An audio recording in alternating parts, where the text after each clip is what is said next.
नमस्कार बच्चों, primary education में आप सभी लोगों का स्वागत है। आज हम भाषा भारती यानी कि हिंदी विशिष्ट हिंदी की बुक है यह कक्षा 5। इस अभ्यास पुस्तिका में हम जो है पार्ट सेकंड जो दिया गया है संस्कृत खंड, किसका पार्ट दिया गया है?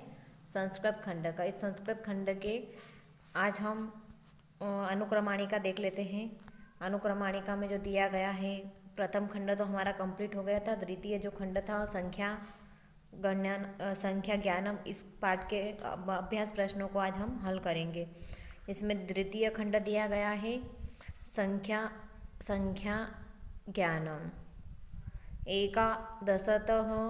एकादश से लेके यानी कि 11 नंबर से लेके विंशति पर्यंतम यानी कि 20 नंबर तक की संख्या इसमें दी गई है। इनको दिया गया है एकादश यानी कि 11, एक और एक 11। फिर द्वादश यानी कि 12, त्रयोदश यानी कि 13, चतुर्दश यानी कि 14, पंचदश यानी कि 15। सब में 10-10 लगाना। जैसे चतुर्थ में चतुर्दश, 13 है तो त्रयोदश, 15 है तो पंचदश, 16 है तो षोडश, 17 है तो सप्तदश, 18 है तो अष्टादश, 19 है तो नवदश और 20 का क्या आ जाएगा? विंशति है। अब ये जो संख्याएं दी गई है इनको काउंट करना है तीलियों को और यहाँ पे संख्या लिखना है। ये जैसे दी गई है 1 2 3 4 5 6 7 8 9 10 11 12 13 15 और 16। तो ये यहाँ पे लिख दिया अपन ने। 16 का क्या आ जाएगा? षोडश। उसके बाद में जो ये दी गई इनको काउंट करो। 1 2 3 4 5 6 7 8 9 10 11। 11 का आ जाएगा एकादश। फिर उसके बाद में इनको काउंट करो। 1 2 3 4 5 6 9 10 11 12 13 14। 14 का क्या आ जाएगा? चतुर्दश। उसके बाद में फिर से काउंट करते हैं।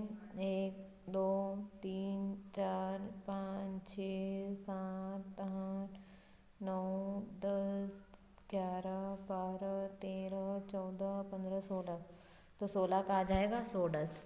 अब इधर नीचे वालों को काउंट करते हैं। 1 2 3 4 5 6 7 8 9 10 11 12 13 14 15 16 17 18 19 20। 20 का आ जाएगा विंशति। यहाँ पे भी बिंदु आ जाएगी और ये विंशति बन गया। इसी तरीके से इनको भी काउंट करते हैं। 1 2 3 4 5 6 7 8। 8 इधर ऊपर दी गई, 8 नीचे, तो कितनी हो जाएगी? 8 और 8 16। तो क्या आ जाएगा? 16 का षोडश। उसी तरीके से हम नेक्स्ट काउंट करते हैं। 1 2 3 4 5 6 7 8 9 10 11 12 13 14। 14 का आ जाएगा चतुर्दश। चतुर्दश। उसी तरीके से नीचे जो बॉल दी गई है 1 2 3 4 5 6 7 8 9 10 11 12 13। 13 तो 13 क्या जाएगी? त्रयोदश। 13 का क्या लिखेंगे? त्रयोदश। अब उसी तरीके से इनको काउंट करते हैं। 1 2 3 4 5 6 7 8 9 10 11 12 13 14 15। 15 का क्या आ जाएगा? पंचदश। पंचदश। अब इसी तरीके से पेंसिल को काउंट करेंगे। 1 2। पेंसिल को काउंट करके देखते हैं पहले। 1 2 3 4 5 6 7 8 9 10 11 12 13 14 15 16 17 18 19। 19 पेंसिल है तो यहाँ लिख देंगे। 19 का क्या आएगा जरा हम समझ लेते हैं पहले। 9 10। 9 10 आएगा। 19 का क्या आएगा? 9 10। तो यहाँ लिख देते हैं अपन 9 10।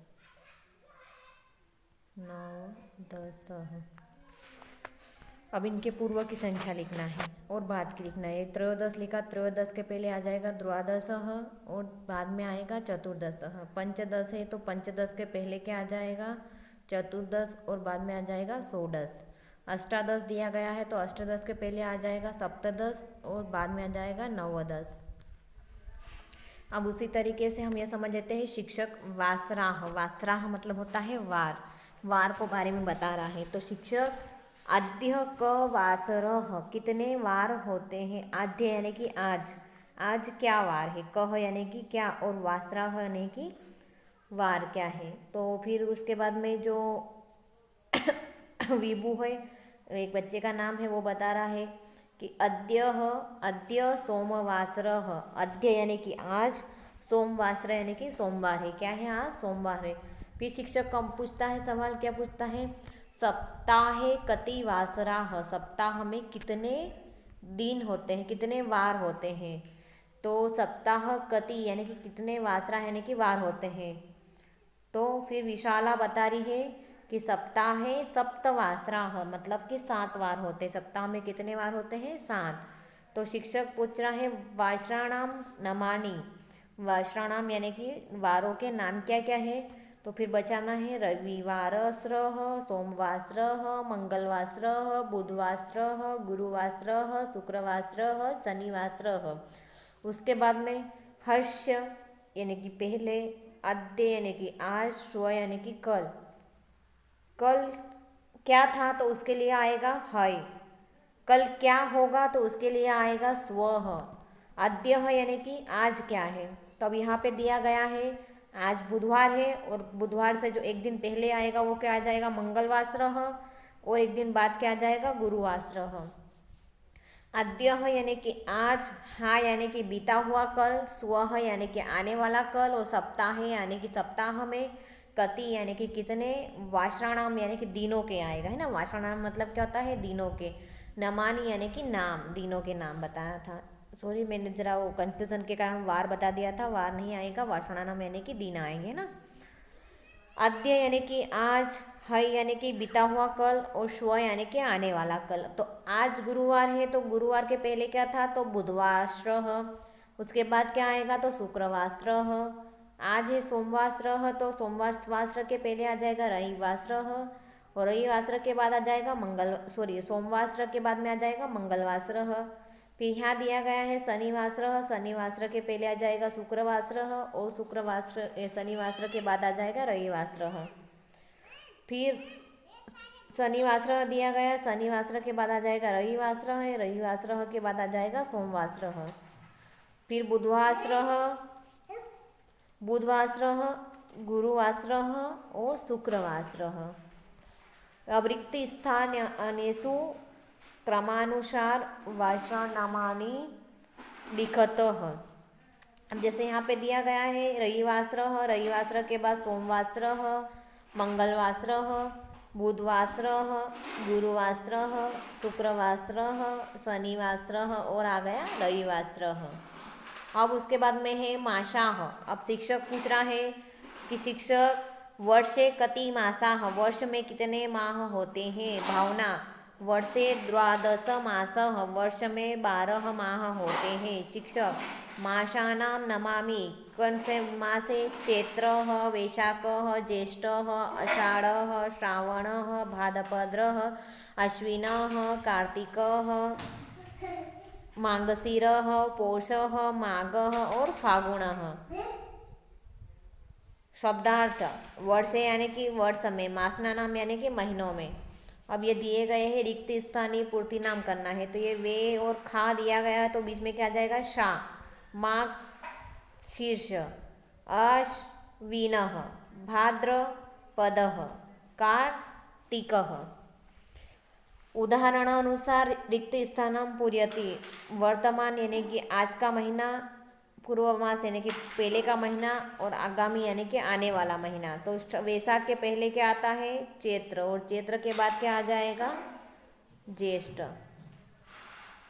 श्रावण के पहले आ जाएगा आषाढ़, और श्रावण के बाद आ जाएगा भाद्रपद। अश्विन के पहले आ जाएगा भाद्रपद, अश्विन के बाद आ जाएगा कार्तिकः। माघ के पहले आ जाएगा पौषः, माघ के बाद आ जाएगा फाल्गुनः, भाद्रपद के पहले आ जाएगा श्रावणः और भाद्रपद के बाद आ जाएगा अश्विनः। द्वादश नमानि कर्मानुसार लिखतः विभुः रविवासरः खेलती। विभु कब खेलती है? तो रविवासरे खेलती है। ख का आ जाएगा दीपावली कार्तिक मासे भवती।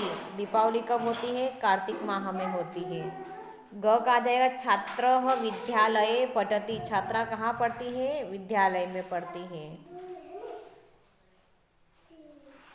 क्रियापदानि पठति बालकः पठति, लिखति बालकः लिखति, धावति बालकः धावति, खेलति बालकः खेलति, खादति बालकः खादति। एषः चलति, एषः बालकः चलति, सः चलति, सः बालकः चलति। पास के लिए आ जाएगा एषः और दूर के लिए आ जाएगा सः। फिर इसमें पास के लिए आ जाएगा सा और दूर के लिए आ जाएगा ऐशा। बालिका के लिए है ये, बालिका बालक के लिए पास में आ जाएगा एषः और बालिका में पास के लिए आ जाएगा ऐशा। बालक में पास के लिए सह और बालिका में पास के लिए शाह, दूर के लिए शाह। फिर कोई वाहन है तो उसके लिए पास के लिए आ जाएगा एतत् और दूर के लिए आ जाएगा तत्। अब अपने को लिखना है इसकी क्रिया के बारे में, क्रियापद। ये क्या कर रहा है? फर्स्ट में बालक पढ़ रहा है तो पठति, दूसरे में लिख रहा है तो लिखति, तीसरे में खेल रहा है तो खेलती, चौथे में खा रहा है तो खादती। अब इनको रिक्त स्थान की पूर्ति करना है। पठति तो ये पास का बता रहा है कि दूर का बता रहा है, तो सह पठति। बालक है तो क्या आ जाएगा? शह और बालिका होता तो शाह आता। अब यहाँ दिया गया है बालिका का, तो बालिका क्या कर रही है? पढ़ रही है, तो ये यहाँ पे आ जाएगा बालिका के लिए ऐशा, ऐशा खादती। अब ये वायुयान, वायुयान क्या है? दूर है कि पास है? तो वायुयान पास में है तो इसका लिख देंगे, दूर है तो तत् वायुनाम। अपन ने यहाँ देखा था पास के लिए एतत् और दूर के लिए तत् आएगा, है नहीं? तो ये पास था तो ये दूर है तो एतत् आएगा। अब घटः पास में है तो एतत् आएगा, एतत्। ये जो है शिक्षिका, तो शिक्षिका दूर है, दूर के लिए क्या लिखेंगे अपन? शा लिखेंगे, तो शा शिक्षिका। और पास के लिए ये जो है चश्मा दिया गया है तो यह पास में है कि दूर है? पास में है, तो पास के लिए जो चश्मे के लिए क्या आ जाएगा? पास के लिए एतत्, यहाँ लिख देंगे एतत्। अब ये जो दिया गया है इनको जोड़ी बनाना है। छात्राः पठति, धावकः धावति, नर्तकः नृत्यति यानी कि नर्तक नाचता है, वानरः कूदन्ति यानी कि कूदता है। इसी तरीके से हम अव्यय देख लेते हैं। यह जो दिया गया है बालकः चलती, तो इसमें जो उदाहरण अनुसार दिया गया है इसको मिलाते हुए बनाना है। बालकः चलती है, रामः चलती है, बालिकाः चलती है, विवाह चलती है, अजाः चलती है, वाहनः चलती है, क्रायणाम चलती है, व्यंजनाम चलती है। इसी तरीके से इनको जोड़ के यहाँ पे लिखना है। अब अगला दिया गया है अव्ययम शब्दाः, अव्यय शब्द। अत्र, तत्र, सर्वत्र, अत्र यहाँ, तत्र वहाँ और सर्वत्र यानी कि सभी जगह। अत्र यहाँ, तत्र वहाँ, सर्वत्र यानी कि सभी जगह। इनको समझ लेते हैं। चषकः अत्र अस्ति, चषकः अत्र अस्ति यहाँ है। तत्र वृक्ष, तत्र अस्ति वस्त्र वहाँ है, वृक्ष। वायु सर्वत्र, वायु सर्वत्र है, यही सभी जगह है ना। अब यहाँ दिया गया है अभ्यास पुस्तिका। अत्र, तत्र, सर्वत्र, कुत्र। अहम, अत्र गृहम, यह क्या है? घर है। उद्याने वृक्षाः सन्ति, उद्याने वृक्षाः सन्ति यानी कि उद्यान में क्या है? वृक्ष है। गृहे द्वारम अस्ति, गृहे कहाँ है? घर के यहाँ पे क्या है? द्वार है। दोस्तों यदि इसी तरीके से आपको हमारी वीडियो अच्छी लगती है, हमारे समझाने का तरीका अच्छा लग रहा है तो प्लीज़ हमारे चैनल को लाइक, अपने दोस्तों के साथ में शेयर कीजिए और साथ ही बेल आइकन को प्रेस कीजिए, जिससे कि आने वाले वीडियो के नोटिफिकेशन आपको समय समय पर मिलते रहे और इसी तरीके से हम आगे भी आपके लिए अच्छे से अच्छे वीडियो प्रोवाइड करते रहेंगे। तो प्लीज़ हमारे चैनल को लाइक और शेयर करते रहिए दोस्तों, और सब्सक्राइब भी कर लीजिए। धन्यवाद।